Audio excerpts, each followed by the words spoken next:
todos com a santa paz do Senhor Jesus. Amém. Abramos nossas Bíblias no livro de Mateus, capítulo 26 de Mateus, versículo 36 ao 46, a história do Getsemane, o jardim do Getsemane, lugar de sofrimento. É uma história que nos chama a atenção nesse dia, porque vai falar deste sofrimento, e eu quero convidá-los a nós estarmos acompanhando essa leitura. Então Jesus foi com seus discípulos para um lugar chamado Getsemane e lhes disse: sente-se aqui, enquanto vou ali orar. Levando consigo Pedro e 2 filhos de Zebedeu, começou a entristecer-se e a angustiar-se. Disse-lhe então: a minha alma está profundamente triste, numa tristeza mortal. Fique aqui e vigie comigo. Indo um pouco mais adiante, prostrou-se com o rosto em terra e orou: meu Pai, se possível, afasta de mim este cálice. Contudo, não seja como eu quero, mas sim como tu queres. Depois voltou aos seus discípulos e os encontrou dormindo. Vocês não puderam vigiar comigo nem por uma hora? Perguntou ele a Pedro. Vigiem e orem, para que não caiam em tentação. O espírito está pronto, mas a carne é fraca. E retirou-se outra vez para orar. Meu Pai, se não fores possível afastar de mim este cálice, sem que eu beba, faça-se a tua vontade. Quando voltou-se de novo, encontrou-o dormindo, porque seus olhos estavam pesados. Então os deixou novamente e orou pela 3ª vez, dizendo as mesmas palavras. Depois voltou aos discípulos e lhes disse: vocês ainda dormem e descansam? Chegou a hora, eis que o Filho do Homem está sendo entregue nas mãos dos pecadores. Levantem-se e vamos, aí vem aquele que me trai. Pode sentar. Queridos irmãos, queridas irmãs, essa história é de muita dor. Essa história é muito profunda para as nossas vidas e nesse dia de Santa Ceia. Essa história narra momentos de angústia do nosso Senhor e Salvador Jesus Cristo. E ele convidou os seus discípulos para que estivesse ali próximo ao Getsemane, local onde eles estariam orando, se preparando para ser entregue aos soldados romanos que iriam matá-lo. Ele estaria sacrificando sua vida pelo mundo inteiro. E desse discípulo, ele pegou 3 discípulos e convidou que fosse com ele para mais profundo do jardim. E ali pediu que aqueles 3 discípulos orassem com ele. E ele disse: olha, eu estou triste. Essa tristeza é uma tristeza de morte. Ele já estava sentindo o peso da cruz. Ele já estava sentindo a dor da cruz. E ele tomou a decisão de enfrentar aquele momento através do poder da oração. Ele convidou os discípulos para que pudessem estar orando com ele, para que ele pudesse estar se fortalecendo para ir até o madeiro e morrer por você e por mim. E veio ao meu coração. Essa história eu conheço um pouco. Há muito tempo que eu conheço essa história, por mais de 30 anos, eu conheço a história aqui do Getsemane. Mas o mais importante não é conhecer a história, é conhecer o Deus da história. E o que me chamou a atenção nesse texto, o tema que nós iremos pensar nessa noite é: o mundo da oração está dormindo. Jesus Cristo convidou os discípulos para que o ajudasse. E ele questionou: vocês não conseguem orar comigo nem uma hora? Nem uma hora você consegue gastar orando pela minha vida, orando por nós que estamos aqui nesse momento? E veio ao meu coração: nós estamos vivendo em nossos dias um mundo assim, um mundo que está dormindo para esse ministério, o ministério da oração. Ainda que alguns orem, ainda que alguns poucos estão orando, mas já é comprovado que em muitas igrejas grandes, quando se fala de culto de oração, poucos vão ao culto de oração. Quando se fala de reunião de consagração, poucos aderem ao caminho daquela consagração. Então, olhando para o mundo evangélico no mundo inteiro, eu posso dizer assim: o mundo da oração está dormindo. Dormindo exatamente como os discípulos. Jesus chegou para olhar e observar se eles estavam orando. Jesus disse: vocês não vigiam, não oram comigo, nem uma hora. Então, aqueles 3 discípulos simbolizam a igreja que dorme. A igreja no mundo inteiro que está dormindo. A igreja que não acordou. A igreja que não quer acordar. E aí me veio o coração: o que está acontecendo? E Deus colocou no meu coração: o mundo da oração está dormindo. O mundo da oração está dormindo, envolto a um cálice que transborda mais e mais a cada dia em direção a um grande abismo de derrotas e de morte. Jesus disse: se vocês não orarem, a carne é fraca. Então o próprio Jesus está dizendo: a oração é para fortalecer, a oração é para nos trazer vitórias, a oração é para nos manter de pé, a oração é para nos preparar para a hora da morte. Mas a igreja não está mais se preocupando, a igreja não está entendendo, a igreja está dormindo, mas não é dormindo fisicamente, é dormindo espiritualmente. A igreja não está entendendo, a igreja no sentido no mundo inteiro, a igreja está dormindo. Por isso, eu posso dizer, igreja aqui, mundo, o mundo da oração está dormindo. Enquanto os acontecimentos, guerra, rumores de guerra, enfermidades, problemas, adversidade, pai contra filho, filho contra pai, o mundo está dormindo, o mundo da oração. As guerras, a Bíblia pede que nós oremos pelas autoridades, para que haja paz, mas o mundo da oração não está orando pelas autoridades. Sim, as autoridades estão aí se degladiando. E 3 itens importantes que nós podemos aprender com esse texto aqui. O mundo da oração está dormindo, envolto a um cálice de tristeza e angústia. Jesus, no versículo 37, ele mostrou tristezas e angústia. Que tristeza é essa? A tristeza do pecado do mundo. Jesus estava vendo o pecado do mundo sobre ele. Aquela tristeza, porque a tristeza, ela vem do pecado. A angústia vem do pecado. E às vezes você não entende, às vezes você está num ambiente que você não está pecando, mas o ambiente está pecando e cria uma tristeza sobre você. Jesus não era naquele momento e nunca foi o pecador, mas ele estava no ambiente já se preparando para receber o pecado do mundo. E o pecado do mundo traz tristeza e traz angústia para a nossa vida e para a nossa alma. Por isso, a receita aqui é a mesma que Cristo ensinou lá no Getsemane. Ele convidou para que os apóstolos, os discípulos, estivessem orando com ele, ajudando ele naquele momento. Para quê? Para enfrentar o pecado do mundo que estava causando nele angústia e tristeza. Essa angústia e tristeza, como nunca se viu na história, hoje em dia está aumentando. A tristeza do mundo, a angústia do mundo está sendo derramada sobre nós em forma de pecado. O pecado está caindo sobre a humanidade. E esse pecado causa tristeza e angústia, como nunca se viu entre os homens da terra. A tristeza e a angústia está acelerando, causando nas pessoas, nos homens da terra, depressão, angústia, tristezas, como nunca se viu em todo o planeta Terra. Olha só como a oração que Cristo citou para os discípulos era fundamental. Ele disse para os discípulos, para Pedro e os outros 2, olha, ore comigo, ore comigo. E aqui tem um homem que passou por esse mundo e disse algo profundamente sobre a oração.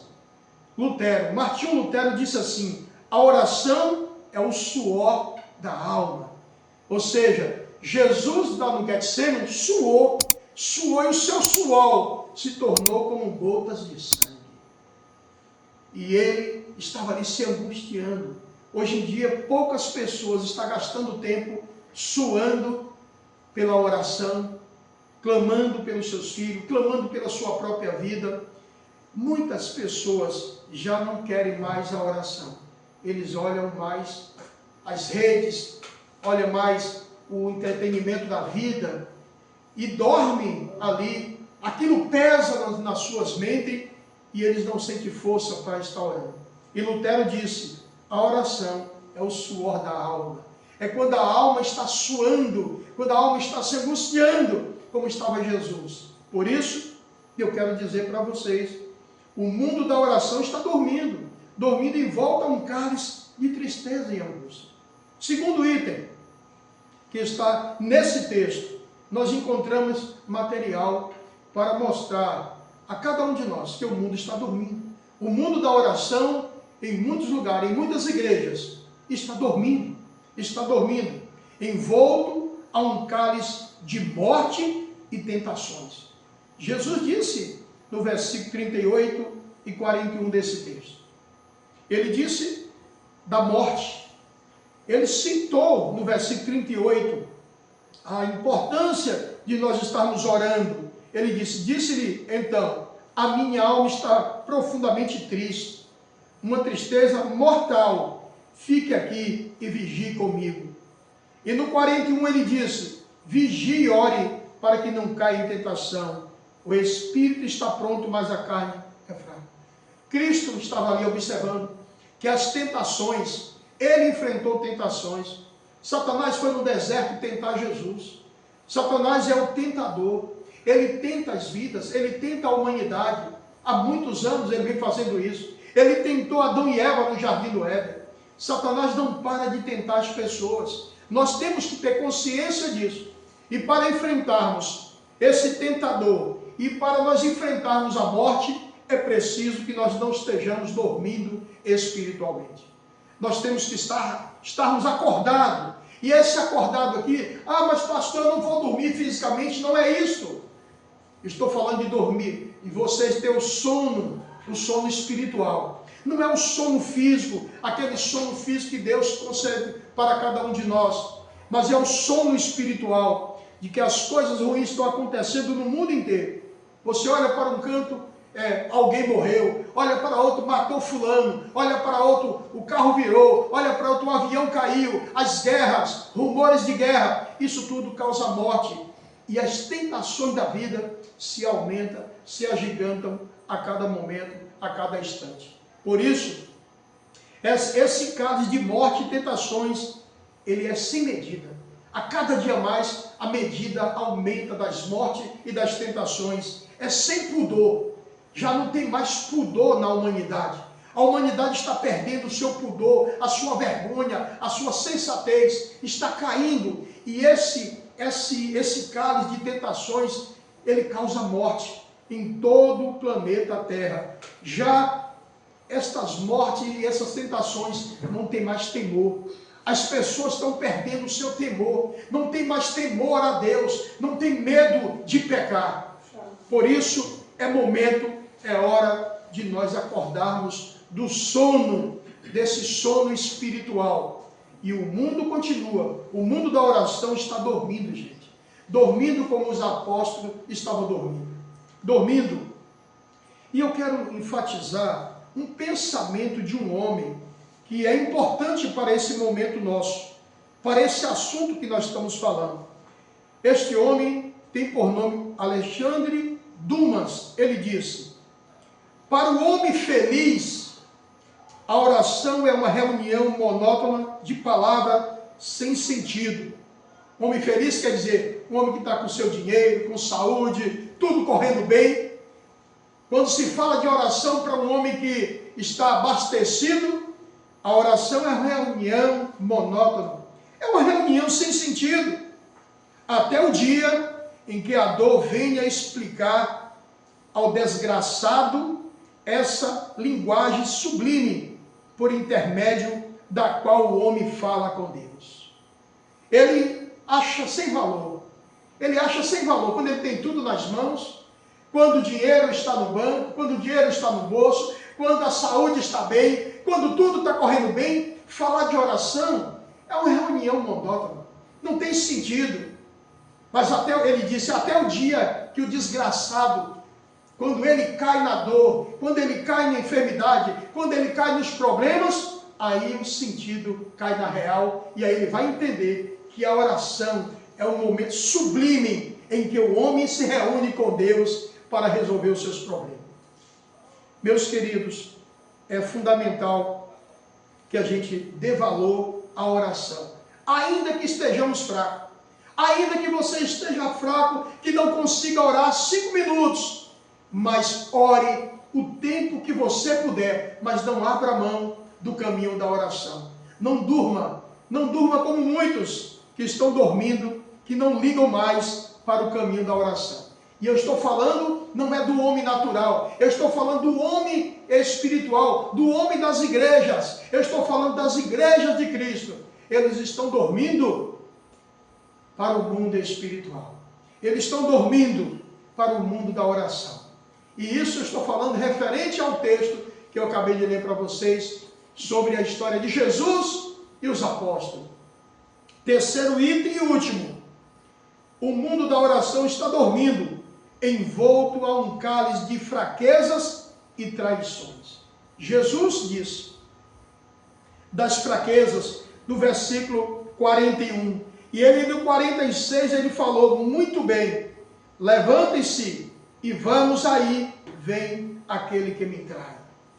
Judas estava ao lado de Jesus, comendo e bebendo por Jesus, e é Judas que vai trair Jesus. Às vezes você não percebe, mas aquele que vai te trair é o teu melhor amigo, o melhor parente da tua vida, a melhor pessoa da tua vida. É quem vai te trair. Então nós temos que ter cuidado para esse mundo que de fraquezas e traições. E para você vencer o mundo de fraquezas e traições, é preciso você acordar para o mundo da oração. Mas o mundo da oração está dormindo. E é preciso, para você vencer traições e fraquezas, é preciso que você abra os olhos para esse mal que atormenta a sociedade. Traições e fraquezas está atormentando toda a sociedade. Fraquezas e traições que deprimem o ser humano. As fraquezas, as traições estão deprimindo a sociedade, destruindo os lares. E eu quero ler para cada um de nós um pensamento de uma pessoa que aqui não está o nome, que é uma pessoa desconhecida, mas ele deixou algo muito importante para que a gente pense sobre isso. Se não pudermos mover a terra com as nossas palavras, moveremos o céu com a nossa oração. Se a gente não consegue mudar o mundo com os nossos conselhos, se a gente não consegue mudar as pessoas com as nossas palavras, pare, ajoelha-te, ore por aquela pessoa que não quer te ouvir, ore, e os céus, tu vai mover os céus para tocar no coração dela. Se você não pode entrar numa cadeia, num presídio, para dar um conselho a um preso, mova o teu joelho e ore a Deus, para que Deus mova o coração dele dentro do presídio. Fundamental isso, eu estou te falando, mas eu não posso abrir mão disso que eu encontro no texto, eu encontro na sociedade. O mundo da oração está dormindo. E finalizo. Que Deus nos desperte. Que Deus nos desperte para o mundo da oração. O quanto antes. Que Deus nos acorde e acorde todas as igrejas evangélicas no mundo inteiro para o mundo da oração. Para esse universo poderoso de oração. E eu quero ler um pensamento último de um homem que viveu na terra e que eu admirei e que eu admiro e vou continuar admirando. Nunca o conheci pessoalmente, mas o conheci através de livros e de mensagens. Billy Graham, ele disse isso. A oração é simplesmente uma conversação de mão dupla entre você e Deus. A oração é uma conversação, é um diálogo da amizade de um homem e Deus, de uma mulher e Deus, de um jovem e Deus, de uma criança e Deus. Então Billy Graham foi feliz em dizer que a oração é simplesmente uma conversação de mão dupla entre você e Deus dialogando, pai e filho dialogando. Que nós não abramos mão desse universo, deste mundo abençoador que é o mundo da oração. Não abra mão. Mesmo você estando lavando seu prato na pia, a mulher, ore ali, lavando sua roupa, o camponês lá no campo com sua enxada, mesmo limpando, ele pode orar e falar com os céus, e os céus está pronto para nos ouvir. Mas é preciso que a gente acorde para esse momento de oração. Há uma música secular de um momento histórico do Brasil, do regime militar, em que um cantor, ele fez uma canção em forma de um grito, chamando a população para que acordasse. Ele disse: caminhando e cantando, seguimos a canção. Eu quero fazer uma analogia dizendo, nesse momento, caminhando, de joelho, acordemos para o mundo da oração. Que nós possamos desejar que o mundo evangélico acordem o quanto antes para o mundo da oração. E ele lá na música diz, nos campos, nas cidades, nas ruas, que nós possamos também, nos campos, nas fazendas, nas ruas, nas avenidas, nas igrejas, nas fábricas, acordemos para o mundo da oração.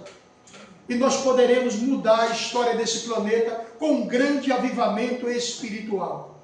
Mas é preciso que nós acordemos para o mundo da oração. Porque a igreja está dormindo e nós não podemos mais dormir. O mundo da oração está dormindo. É hora de nós acordarmos. Que Deus assim nos abençoe. Amém. Em nome de Jesus. Amém e amém.